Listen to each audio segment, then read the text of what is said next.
if you eventually want to come around to good, what then happens is then you are confronted with the debt that you have to pay back of all the bad things that you did. That it's not really a redemption arc, it's a corruption arc. And even though he made something good at the end, I mean, that was always his character. A trope that is common in romantic stories where someone feigns redemption in order to gain favor with the love interest. Hi, I'm Max. I'm Drew. And I'm Leisha. Plot hole. Said I'd write one chapter, wrote none. I'm sorry, you do what? I changed the ending again. Rewriters. Countless blueprints. Infinite stories. And now, into the story. I think something to keep in mind when we're talking about redemption arcs is redemption arcs have an anatomy to them. So there's a couple of story beats that I think are necessary for you to hit in order for it to be recognized as a complete redemption arc. And that's not to say that all redemption arcs ultimately end up achieving redemption as the end goal, but a couple of points that I think are important to keep in mind as far as making sure that we understand what we're talking about when it comes to redemption arcs is there's a fall from grace. So I think something to understand about a redemption arc is that it has to be about a villain or an antagonist of the story. There has to be some kind of fall from grace. Sometimes we see villains that were good go bad and then a desire to be good again. But other times we see villains who are people that never knew good. And so I think it's important to understand kind of the why and the background as to where we're starting off the story with. Then you have a moment of reckoning. But this is like the turning point where they begin to realize and confront their wrongdoings. Then you have the atonement. So this is the consistent action toward change. There's oftentimes real stakes associated with it. And we also have to recognize that it's about change, not perfection. So we'll talk about a couple of examples of that. The sacrifice. So redemption is ultimately something that requires loss, where everything's at risk. So that's where you begin to see that redemption sealed in some way. And you also can't write a good redemption without consequences. And then finally, we reach a point of acceptance. But sometimes that acceptance is also rejection. Not all characters get redemption. So, talking about some of those things, what are some of your guys' thoughts when it comes to like some infamous and like redemption arcs that you love? I mean, we've talked about this before, but like a clear and very obvious redemption arc for me is Zuko from Avatar. His redemption arc, I really like it for a bunch of reasons, but mostly because he struggles with his desire to be good. He like, as you learn more about his backstory, you learn that he actually like by nature is a good person, but he acts the way that he acts because of pressure from his dad and his sister and his society. And his I love his redemption arc because he actually fails to redeem himself like a couple of times. And he, you know, in there's an episode where him and Katara are talking, and they kind of like trauma bond a little bit about their growing up, and you know, both of their moms dying and stuff like that. And then even after like Zuko learning about Katara and what her and the Avatar like party have been going through, he empathizes with them, and you can like almost feel through the story that he wants to be a good person. He wants to help them, but then he gets the opportunity to go back to receive, like, you know, receiving his quote unquote honor and place of prestige with the Fire Nation, and he chooses to do so. And he then like kind of falls back into a bunch of his old habits of you know, anger and violence and you know, consistently making the wrong decision. And I really like the drawn out aspect of his redemption arc. I don't know, it makes it feel more real to me. No, absolutely. I think that, and we'll talk a little bit about when redemptions fall flat. And I think having a good length on a redemption arc is really important. Like, obviously, that's a case where even though it's pretty drawn out, they do it really, really well. But there's also times where they rush it, or it takes way too long, so that by the time they come around to it, it's like not as satisfying. Max, is there a specific one that kind of comes to mind for you? I just want to add one thing to the Zuko conversation that I didn't realize, I think, at first about redemption arcs, is that you kind of always need somebody who's in your corner when it comes to redemption. Somebody who is there for you through the thick and thin, through the bad and the good. And I think that maybe not necessary in a redemption arc, but I think it helps a lot. So in Zuko's case, Uncle Iroh feels like that kind of individual where he's always there. He's teaching him about honor and teaching him like more civility, which is in contrast to Zuko's outrage and outbursts and violent tendencies. And that kind of grounds Zuko to a point where he has an anchor to kind of come back to when he does slip or when he changes his mind about redemption. But in terms of my loved redemption arcs, I don't know. I've had a lot of my redemption arcs have been. I've been thinking harder about them recently, and the ones that I always loved, I realize really aren't redemptions as much. Everyone always talks about Boromir being a redemption arc, and Leish and I were talking with our friend Lucas yesterday, and he pointed out that it's not really a redemption arc; it's a corruption arc. And even though he did something good at the end, I mean, that was always his character. He's not a bad person. He just really made some really bad choices. He was at the whim of the ring. Yeah, he was at the whim of the ring. And he doesn't, to me, he doesn't redeem himself to Frodo, which is the person he wronged the most. But he redeems himself to Aragorn, which is important, and to Merry and Pippin, which is important later on too, but not to the person that he wronged directly. So, I don't know if I have a favorite redemption arc anymore. I have to kind of look again to see what it is. Yeah, but that's not to say that those arcs aren't well done, or that there isn't something that's fascinating about these particular characters. But I get what you mean. Like once you dig a little bit deeper into it, you realize that it doesn't look like how you thought it did. To talk about my favorite redemption arc with Red from Shawshank Redemption. It's a little bit about the movie. So the movie is about a story of a banker, Andy, who's sentenced to life in Shawshank State Penitentiary for the murders of his wife and her lover despite his claims of innocence. So over the following 2 decades, so the entirety of the movie takes place over 20 years, he befriends a fellow prisoner, a contraband smuggler named Red, and becomes instrumental in a money laundering operation led by the prison warden. So it involves a lot of different moving pieces when it comes to corruption, crime, rehabilitation, different things like that. But I think specifically when it comes to focusing a little bit on Red and his role in the story, the movie starts out with Red being before the parole board, and every so often they get to go before the parole board and appeal to basically be able to get let out early. So he's standing in front of the parole board and he's talking about how he's a changed man. And, his time at Shawshank has taught him the wrongness of what he'd done, so on and so forth. He appears to be just remorseful and he's turned a new leaf. But the parole board sees right through him. They're like, you are not rehabilitated. And so they deny his parole. So something that's really interesting about Red is that you start to see, as he gets closer and closer to Andy, that you start to see his heart change. There is a part in the movie where they watch someone who does actually end up getting to go on parole, who once he finds out that he's now thrust in a world that he is not familiar with, he's been in prison for over 50 years, and you can imagine the amount of change that's happened at that point in time.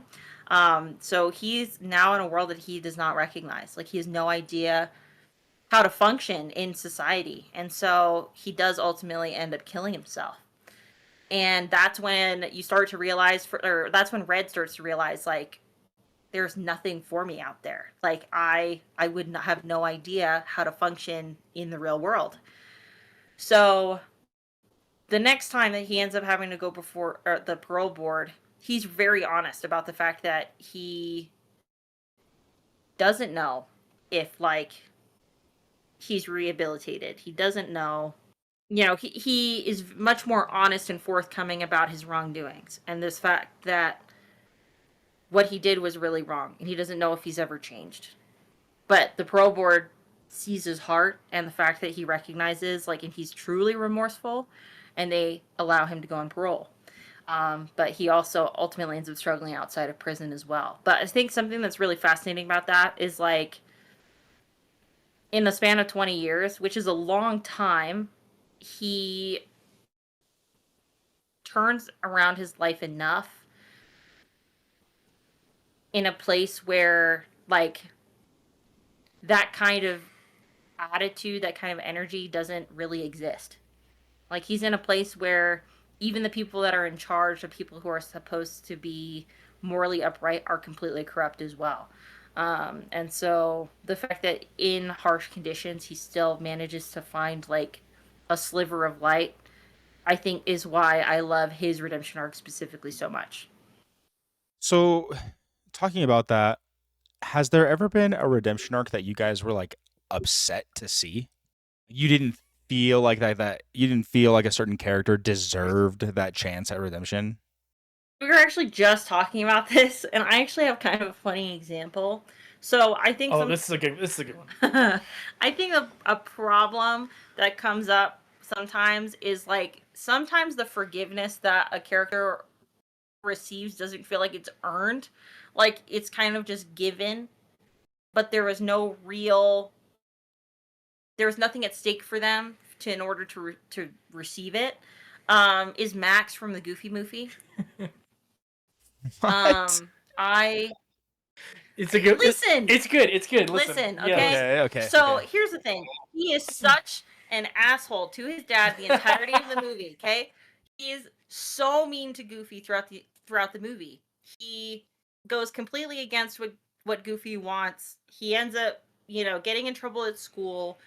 Goofy decides he is really worried about Max, and so he's like, let's go on this father-son trip and just make the most of it.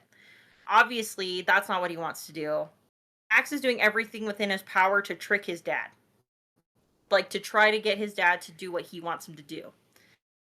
And although it ends up being, like, all is forgiven, they end up, you know, having they end up repairing their relationship in some way. It doesn't happen because he goes along with what Goofy wants to do to connect with him. It's because Goofy concedes to what Max wants. Like, Goofy changes his plans in order to go along with what Max wants, all because of a girl. So I really don't think that Max deserved forgiveness. You guys are destroying But, my you childhood know, right now. I'm just saying, it's just one of those things where Max doesn't. I don't feel like he earns Goofy's forgiveness. And mind you, all of us are parents. Forgiving your children is something that's very different. But just as an outsider looking in, it's very frustrating. And I think that that is a specific quote unquote redemption arc that isn't earned. Okay, you know what? That after listening to your points, I think you have some good ones. Thanks. It still makes me sad though. Max just I just love yeah. that movie. It's so good. It is a really good movie, and I also adore the movie. But the more that I thought about it, the more I was like, actually, this was a concession on Goofy's part that, you know, Max never really pays consequences for. I think Max changes a little bit at the end. Like, he's a little bit kinder to his dad and like more willing to go along with what his dad wants to do in his antics. But I think I agree though that at the end of the day, his redemption was not earned, and he didn't pay for any of his acts either. No. He actually got paid. Correct. And all my redemption arcs, like I said this earlier, but everything's been flipped on its head. I just don't even understand like what's a good and what's a bad redemption arc anymore. We'll just start talking. I think of like on the book side of things. Drew, you watched a little bit of Game of Thrones, right? I've never watched it, but I'm like somewhat familiar with the story because of YouTube. That's fair. And Watching because the of YouTube shorts is my high school trigonometry class, dude, I don't know why, but my teacher and one of the students would rant about like the most recent episode of Game of Thrones for like the first 10 minutes of every class period. It was crazy. that sounds pretty good actually, as opposed to having to do trigonometry. But in Game of Thrones, one of the best like redemption arcs that I think is completely mishandled at the end. A lot of things are mishandled in the show at the end, but Jaime Lannister in Game of Thrones is he's renowned as the Kingslayer. He you know killed he killed the previous king, and he's like this renowned swordsman. He goes through all these kind of hoops of like doing things, but he's like not a good person, like at all. And he has to go through some like really difficult times where he's like captured, he's on his own in the wilderness, and he's loses a hand, and like all these crazy things happen to him. And slowly over time, you see this great redemption arc building where he's becoming a morally better person. He's becoming closer to good people, and like pushing for a better world all of a sudden, instead of his own desires and the desires of what he wants to have happen. And at the end of the day, it looked like he had the perfect trajectory for a really good redemption arc. And then they fumbled it at the end during that infamous last season where he kind of just reverts back to exactly who he was before. And I think that's like an example of an arc that like had the potential, but because they were so used to wanting the shock value of, oh, you didn't see this coming, they just kind of just changed him right back to who he was before, and that completely tanked the character and made it so the character wasn't this great heroic redemption arc that was earned. It was a redemption arc that fell flat because it wasn't a redemption at the end of the day. The character received all this growth and then chose to leave it behind, and that really hurts a character's like value, in my opinion. Yeah. I mean, I can also see, like I said earlier, not all redemption arcs ultimately end up panning out to where that character is redeemed. Sometimes they fail.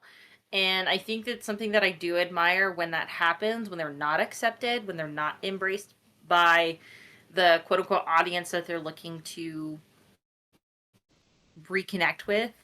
I think something that I do really admire in characters is if that does happen, that they don't stop trying to grow from their previous experience.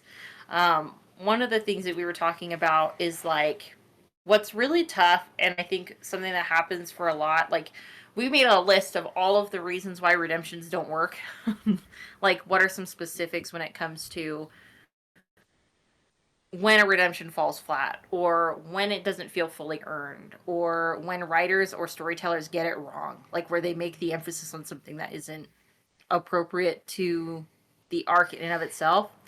So one of the things that I think is important to keep in mind is like, I think and mind you, everyone's threshold for this is different, but I think that sometimes, and we call this like a moral event horizon. So basically, on one side you have like where they're operating, and like, mind you, the closer you get to the horizon, the more that you move away from like your typical heroic protagonist to an anti-hero. That's probably like the range that you're seeing on one side of the horizon. But once they surpass that specific horizon, they're really rarely ever to be satisfactorily redeemed. So then it does beg the question of, was redemption going to be earned when you take into account the totality of the things that they did? Because one of the things that we talked about, Drew, was that when you are a villain, you develop a sense of karmic debt. So basically, when you're evil and you do evil things, obviously the debt of those evil things doesn't matter because you're still going to continue to do bad things. However, if you eventually want to come around to good, what then happens is then you are confronted with the debt that you have to pay back of all the bad things that you did. So I guess my question is that, Max, in your particular example, was that a case, or was that something that may have been an aspect of that situation? I think that in the case of Jaime Lannister, what's interesting is that I think a lot of debts were paid. In fact, that's the Lannister family motto in the series is a Lannister always pays their debts. And then he goes against his own family's motto to kind of revert back to his old ways and earn more karmic debt. And he, I guess I'll just lay it out exactly what it is. He is in an incestual relationship with his sister. Yeah. That's like the within the second episode we learned about this. And he goes after spending like 6 seasons away from her and realizing that she's not a good person and all these things, he goes right back to her when he finally has the opportunity. And so it's like it's not any kind of like that, like there was zero change that occurred. Any kind of debt he paid, he earned again twice full because he went back. Then it felt like everything else was cheapened. All of the things he paid him monopoly money at that point, right? All of his debts off because it didn't matter. So I definitely think that is an important aspect of redemptions. We were talking earlier about Darth Vader too, about how his redemption arc is not a redemption necessarily in the eyes of really anybody but Luke. Yeah. I don't know if you thought about this, Drew, but like in terms of karmic debt, like I don't think the galaxy can forgive Darth Vader for all of his acts of genocide. Yeah, no, 100% not. 100% not. I mean, he was on the side of history that blew up his mother's home world. Yeah. No, it's completely crazy. Oh, not his mother's home world, his daughter's home world, I guess. But Yeah, not that he knew about that Yeah. at the time. But that's not you can't really feign ignorance when you're the one that presses the fire button, Yeah. My thing with Darth Vader is that I don't know. It never really felt like a redemption arc to me. It more just felt like a fulfillment of the prophecy rather than like a full on redemption arc. I think you're right in your assessment that like the galaxy can't forgive him for all of the horrible things that he's done, but he did fulfill like his purpose in the prophecy. Yeah, and I do think he does fulfill it in the eyes of Luke too. Like, at the end, like it's really just Luke, and I have to rewatch the episode 6, but I'm pretty sure Leia also stands by him while Vader's body burns. But there's no other. Everyone else is celebrating the freedom of the galaxy on the side. No one's sitting there at Darth Vader's funeral, except for the one person who feels that at least he could forgive the man who was his father, not necessarily the man who was Darth Vader. So that's an interesting case where I think a redemption arc happened, but it was only in the eyes of really one character, which is kind of cool, actually. It doesn't happen that way a lot, but I like it. I think it's cool. I mean, I also think about sometimes you have, I'm going to bring up Loki again. I thought about Loki when we were thinking about this episode. But I'm going to bring up Loki again because whether or not anybody knows that this is his, like, him repaying his karmic debt, regardless of whether that has any, like, actual debt being paid off in the real world, like that anyone recognizes the sacrifice that's being made, I still think it's admirable that he makes the sacrifice that he does, regardless of whether he's going to be recognized for it or not. That brings up an interesting new topic into redemption arcs that I don't think we've talked about, was redemption arcs where no one else sees it. One of my favorite analogies for this is like I call it like the vending machine effect or the shopping cart effect, where it's like there's a shopping cart in the middle of the parking lot and it's blocking off like a parking space. And if you just leave it there, you walk away, nothing's bad, nothing really happens.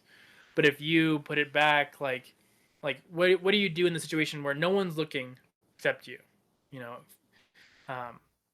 and so what about those redemption arcs too? Like in the case of Loki, where no one really knows what he did, but he's happy to do it because in his eyes he's redeeming himself. Mm-hmm. Like he's making a choice that's important for him as the character rather than caring about what other people see or think. Yeah. I think that's what, like, that characteristic of a redemption arc is what makes redemption arcs so great for me, is that it's never about the like seeking validation from everybody else that, they also feel that you are redeemed. It's like, you know what? I know that I have turned a new leaf. I am doing the right thing for like the greater good now. I have made these changes and nobody is ever going to know about them except, for us, either the reader or the watcher. And personally, those just feel so much more, I don't know, valid in my opinion, because there's always the, like you guys said earlier, there's always the, well, I'm doing this for somebody. I'm doing this for like there's an aspect of selfishness to it, and it to a certain degree, whereas like with Loki specifically, he is the only one who knows about like what went on there, and that he's the one who's holding all of it together. I I don't know. I really like it. It kind of has like an atlas holding up the world style feel to it, and I like it. Absolutely. And it feels less like a punishment, but more of something like I get to do this. I think Yes. that sometimes like I like redemption arcs where it's not focused on punishing the person, but where it's like truly focusing on an aspect of I feel like forgiveness almost falls just a little bit short of just like I've overcome the obstacles that made me who I am in the first place. Maybe fate dealt you a bad hand about where you grew up or how you grew up, but then you get to choose For your sure. your ultimate destiny. Hmm. Um, Yeah, and that is also a very interesting aspect I think in redemption arcs is like how much does destiny play a part? And are you combating against what fate has designed for you, or is this truly what you were meant to do all along? Actually, I think I just figured it out on my favorite redemption arcs all of a sudden. Okay. Wreck-It Ralph. Oh gosh. Dude, I watched Wreck-It Ralph the other day. Such a good movie. True. He's an interesting case where like he is defined literally as the bad guy. And he wants to be renowned, and so he goes down a path where he thinks that he can earn the notoriety and earn the praise that he wants, earn the acceptance that he wants, and it actually takes him down a worse path. He's actually a worse guy than before. But then after making a lot of mistakes down the road, and he chooses to save the good things in his life instead. And like his little speech at the end when he's reciting the little bad guy anonymous like theme, like I'm bad and that's good.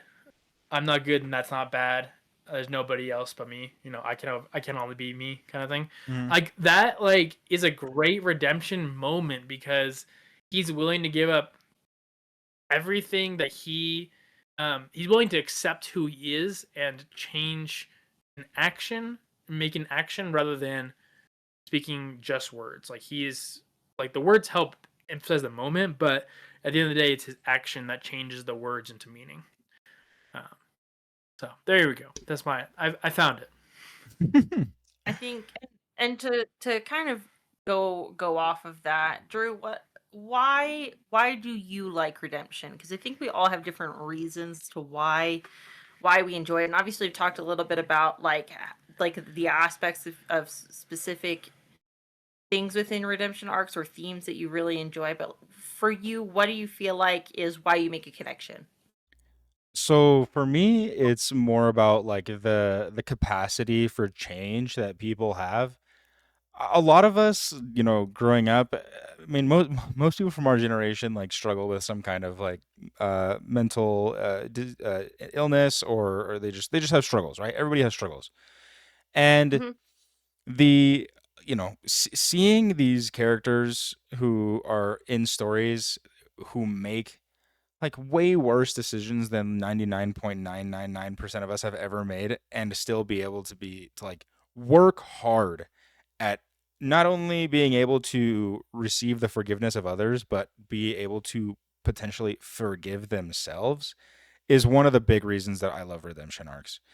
Because honestly, a big reason that I struggle with stuff is because I'm really hard on myself. I struggle to forgive myself.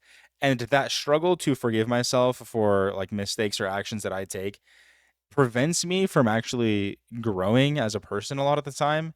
And reading examples of people being able to overcome the inner voice that's like, you're a bad person, you can't change, this is who you are, and they overcome it and then are able to, after forgive themselves, potentially receive the forgiveness of others, is one of the big reasons that I love redemption arcs.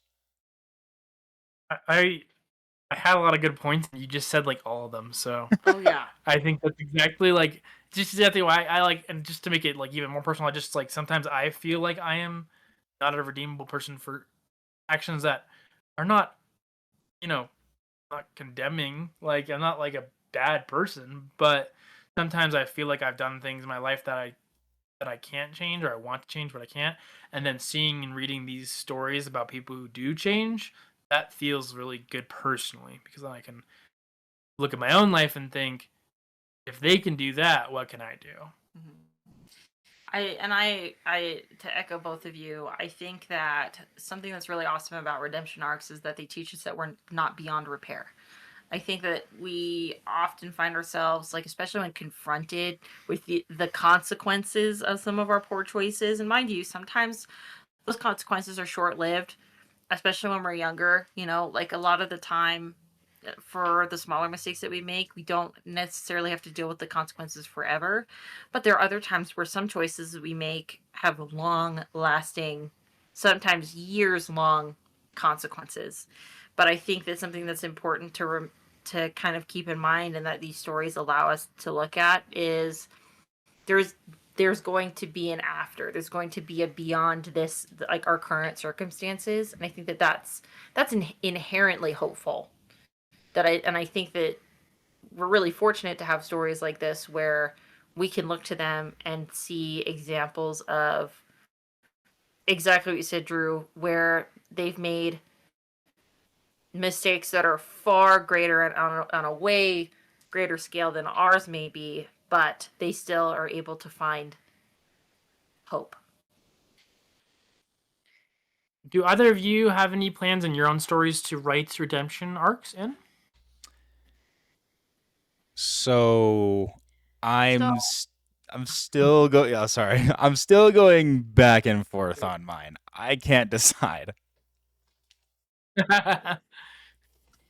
so to talk, I'm going to pivot a little bit for just a moment. Okay. So let's talk redemption and romance, because redemption and romance is very, very different than redemption, I think, in other types of fiction. So, in particular, I can't say for sure whether I'm redeeming a particular character. I think I'm still so much at the whim of what my characters are deciding right now that I don't know. I don't quite know the answer to the question. However, to talk a little bit about redemption and romance, I think redemption through relationships is very different, because redemption is through relationships, not because of them. At least redemption arcs done well. Yes. So, one of the examples that Lucas and I were talking about last night was Mr. Darcy from Pride and Prejudice. So, one of the big things that I love about Mr. Darcy's redemption throughout Pride and Prejudice is at the very beginning, he is insufferable. Like, he is stoic and negative and kind of, I'm trying to think of like the best way to word it. He has kind of like this prim and proper air to him. He is very focused on trying to make sure that he's protecting the people around him. But the way that that's viewed, especially by Lizzie and her family, is that he thinks that he's better than them. But throughout the story, especially as him and Lizzie continue to run into each other, and the things that he does for Lizzie and her family, that in the end, when Lizzie ultimately ends up going to her father, you start to see everything kind of fall into place. Like, she goes to her father and she says, "These are the things that Mr. Darcy's done, to help us, to, keep us afloat, to make sure that, you know, he could convince his best friend to marry her older sister, that he, could make sure that, the quote unquote ransom was paid so that they could see their little sister again, after she went off with what's his face. So, like, there's all these different aspects to the story. And honestly, I wanna shout out the dad, because the dad in Pride and Prejudice is an incredible character. Where there's so many points throughout the story where you realize how much he loves his children, specifically Lizzie. And all that he cares about when she comes to him and tells him what's going on is, does she love him? Is she happy? And I think that those things, like, make that particular redemption so rewarding. But I think what's important is that a couple things were avoided, which I think are really important to avoid in redemption in romance. You can't fix someone. That is such a really poor trope when utilized in romance. It takes a lot of work for it to be done well. And a lot of that has to be done on a personal side, less on the relationship side. Really, Mr. Darcy's only fixed in Lizzie's eyes. The only way that she can redeem him in anyone else's eyes is she has to tell them what he did, because he's never gonna go out and say what he did. So I think that oftentimes in romance, it's only told from that perspective. It's only told from the perspective of a relationship. It's never from a worldview. So I also like that. I think love acts as a mirror rather than a magic wand. And so when you're looking at redemption in those situations, it's all reflective. It's not just about waving, love over it as just kind of a means to be able to wipe the slate clean. Like, there's actual work that's involved. So, yeah, all that to say that it looks very different, but I'm not 100% sure how that's taking shape in my story yet.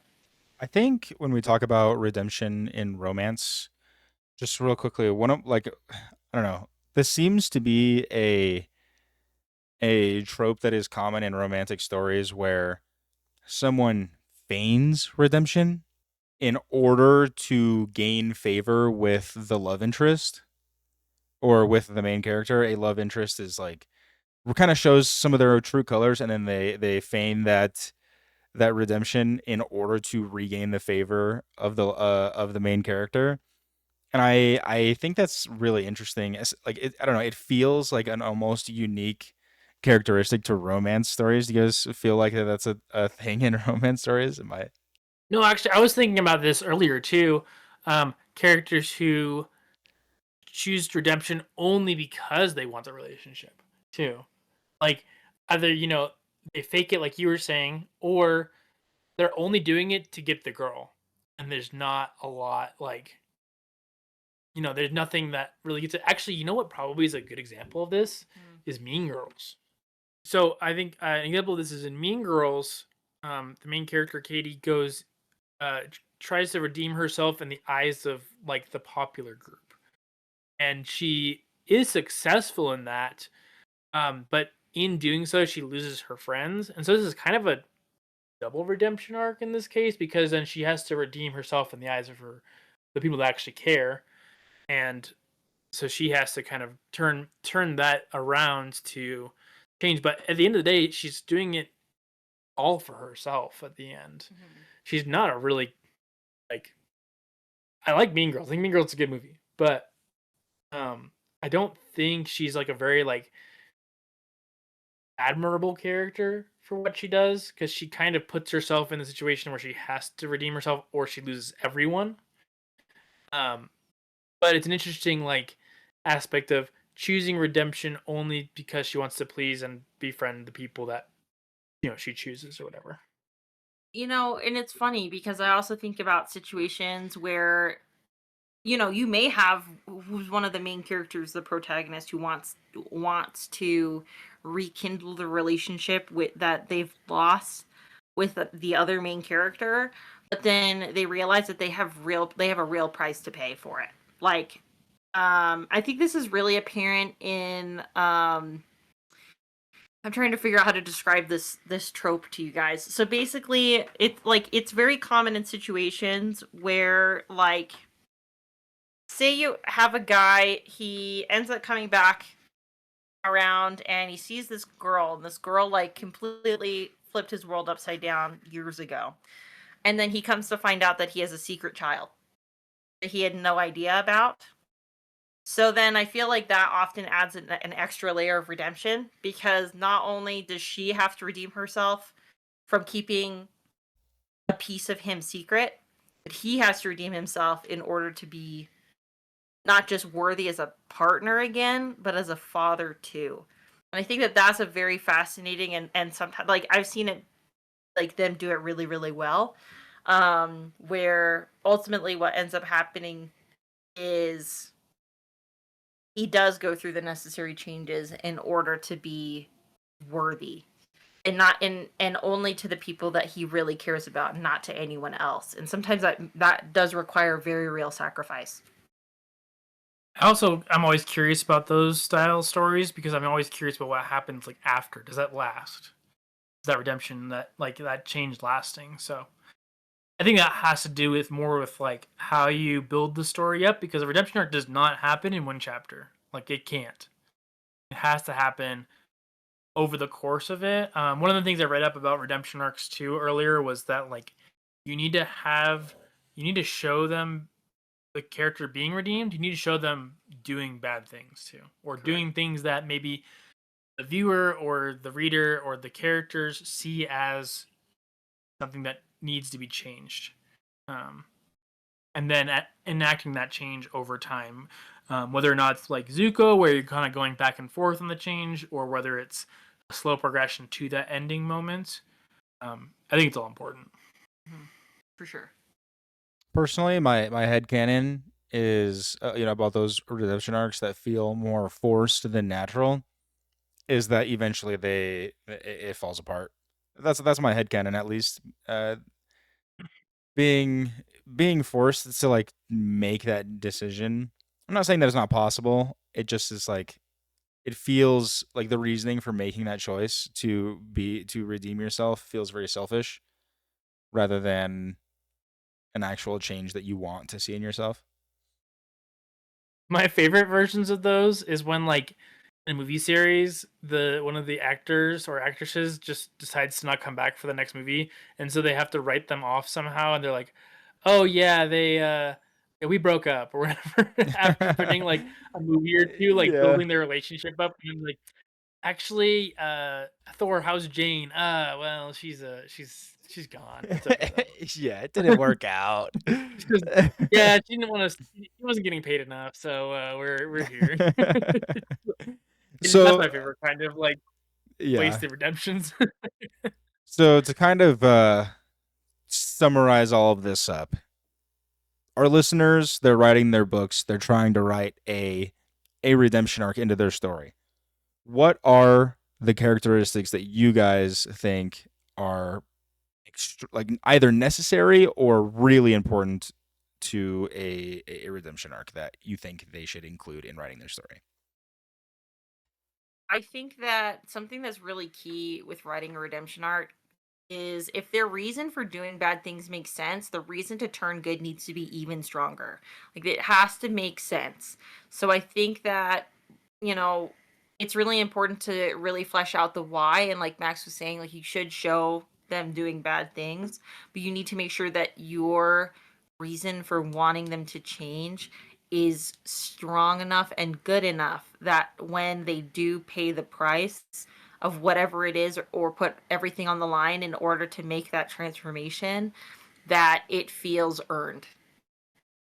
I think for me, um, and something that you brought up when you were talking about your own stories is that redemption arcs cannot be forced. Like you can't force your every character into a redemption arc shaped hole. You know, it can't just happen. And I also don't think you need to necessarily plan for a redemption arc, at least initially. Um, you guys were both saying that you don't know if there's going to be redemption arcs in your story. I personally don't know if there's going to be redemption arcs. I have a little bit of like desired redemption, like personal like redemption for my main character who feels like he did something wrong and he wants to make it right. Um, But other than that, like I'm not far enough along to know if there is. So I think my advice for writing a redemption arc is understand your characters enough to know if they need redemption or if they deserve redemption or if redemption's even possible for them. Like know what their actual know who they are and what they've done well enough, and write them enough. You can't just choose it because you wrote one chapter and you're like, oh, this guy was bad, I want him to be good.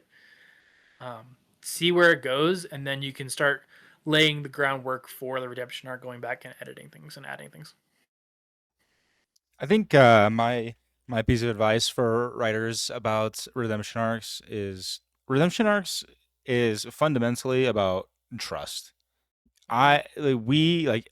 As readers, we either start off, because you've introduced the character that way, not trusting them for XYZ reasons, or we lose their trust very early on in the story. And when we're talking about the real world, while I understand stories are not the real world, when somebody loses your guys' trust, does it normally take like a good amount of time before you feel like that trust is restored? I feel like for me the answer is yeah. Like we have some things to work on if you've lost my trust and you're attempting to regain it. And so when you're writing your story, like write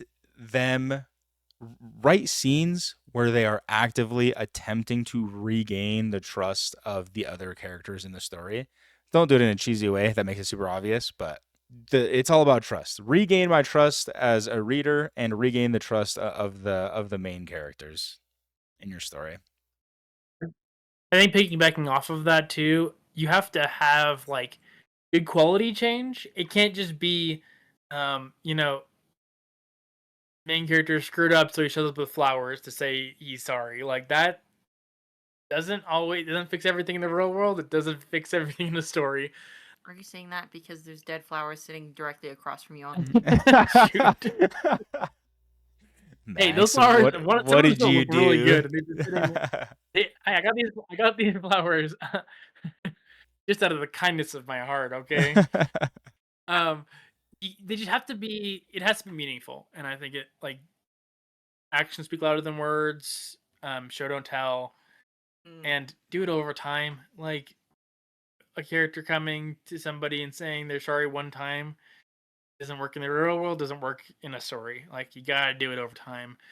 I guess there's a small redemption arc in I will bring up Harry Potter, but it's one that we haven't talked about. In Harry Potter, I think it's the 5th book when Ron. Oh no, it's the 4th book when Ron and Harry are beefing forever. It takes a long time of little acts for them to come back together as friends. So I think that has to happen too. Redemptions they don't happen overnight. You gotta be patient. Mm-hmm. All right, I feel like we've all been stalling. so weekly word count. Let's do it. Laisha's been brainstorming some punishments for us. She wasn't on last week, so yeah, 0 words last week was brutal, huh? I know. You too. It was absolutely true. But to be fair, I've been girl bossing it up and working my butt off. So, what's your word count this week? Oh, we're gonna save mine for last. Okay. Okay. So Drew and I were having we had a little challenge last night to see. We challenged Drew. I was like, Max. Drew a warning. I was like, you've been writing. With me. So my word count this week is 707. 707. Okay, that's pretty good. Oh no, he's beating me. I'm so relieved. Oh my gosh. Oh no, I did it so good. My word count this week was 1,981. Oh my gosh, I lost by so much. Oh my gosh, Drew, we're actually really close. Okay. I was at 2,346 words. Oh my gosh. Okay. Holy crap! I So just we took were the most actually super insane close. sigh Wait, relief. wait. Wait, I have to ask. What was your word count before you started writing last night when I told you? My word count before I started writing last night was let me see here. Is 1,300. Oh, okay. So I lost either way. If I had chosen to write more yesterday, I probably would have gotten that. I kid you not. He legitimately closed his laptop yesterday morning when I got out of bed, and he goes, "I've lost this." So he was playing Magic: The Gathering Arena. He was like, "I've lost 6 games. I think I'm done." So It's okay. Sometimes you need to go on that loss streak so that way you can buckle down and get some writing done. Yeah, but then I didn't start writing until like 9 p.m. So That's fair. That's fair. No, all right. I'm So I locking have down. lost I'm locking this week. down. Okay, I am not losing again next week. So By the way, I. I'm coming for the #1 spot this upcoming week, just so you guys know. Oh my god! Wait, the challenge is in effect. This is actually working. who knew that I just needed to add some real stakes to this segment, and it was gonna skyrocket. Oh my gosh. Well, I am the loser this week. We haven't decided a punishment Are yet, we though. in- Yeah. Punishment yet. Okay, well then you might learn next week what the punishment is. Mid episode. Yeah, mid episode or during the episode or whatever. We it should is, do. or We should prior just to the do like episode. a Hot Ones style episode where before Max answers any question, he has to eat like a hot wing or something. Ooh. He would love that. Yeah, that's the problem. Well, it depends on what kind of hot wings. I mean, We'll think about it. yeah, But I think that's a great idea. yeah. We have the He's like- concepts here. It's a hot ones gauntlet. Man, I'm so disappointed. I could have kept writing it. I don't think I would have beaten 1900 though. Oh my gosh, Drew, he straight up was trying to get a word count. Like, he opened my laptop to pull up my words. The problem is she writes in like scenes, so like there's like 6 different scenes open. I'm like, I don't know which one she's written this week. I don't know which one was research. Yeah. So here we are. I do like that we kept it hidden from each other until now. Oh yeah, no, I'm 100% going to be doing that going into the future. By the way. All right. So this week is my redemption arc. This week is Max's redemption arc. I flipping love that. Okay. This is Max's corruption arc. Is what it is. I'm only doing it for the word count, okay, or for to not be punished. How about that? Is that redemption? I'm not sure.